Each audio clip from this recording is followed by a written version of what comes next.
mo si Jenny. Hindi ka dapat nandito. Binabastos ang anak ko, wala akong gagawin. Hindi bagay sa'yo maging judge. Let Jenny handle this. Kailangan matuto ni Jenny i-handle yung mga sitwasyon na ganito. Kailangan niyang lumabat. Gusto mo sabihin ko, ninong ko yung kapitan, ha? Gusto mo isumbong kita? Ninong mo, ano, nabayaran ka ni Jenny Sita? Wala nga akong gagawin. Ikaw kaya kumanta dito. Meron. Hindi mo kaya. But don't Laos stay, ka. darling. Feeling singer. May mga sinasabi pang kung ano-ano. Jenny, darling, let's go. Laos. Wala kang kwentang judge. Umuwi yan. Tama yan, umuwi ka. Nay. Nay.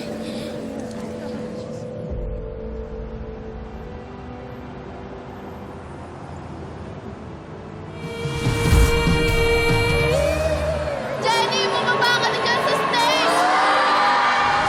The terms of Jenny's contract then?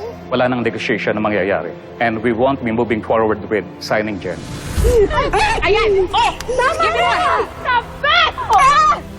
Hindi ko matatanggap na natalo lang ako dahil ang nag-judge sa akin ay isang laos na feeling singer. Jenny, hindi ka pa nakabihis. Di ba may pop gloss session tayong pupuntahan? Alam ko, apektado ka dun sa nangyari kagabi. Pero anak, kung hahayaan mong lamunin ka ng emosyon mo, Baka na. Masakit man ho sabihin, pero gusto ko na husukuan to eh. Pagod na po ako kakahabol sa mga pangarap ko. Sobrang sakit na ho kasi. Parang durog na din po ako. Tsaka, pagod na rin po ako humabol sa mga taong ayaw rin naman ho sa akin. Sa kakakapit ko ho sa pangarap ko, hindi ko po namamalayan na sobrang lalim na po pala ng sugat na nararamdaman ko.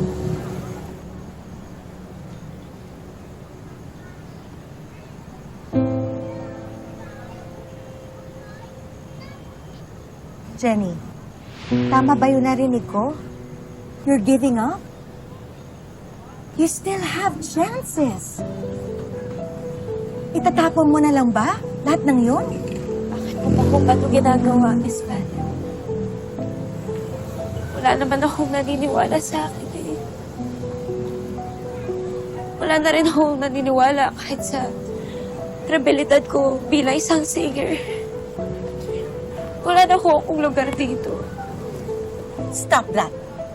Relax. Hindi ganyan ang mindset ng Jenny na kilala ko. You are a dreamer, a doer, a rebel. At saka, gawin mo ang tama para maabot mo ang mga pangarap mo.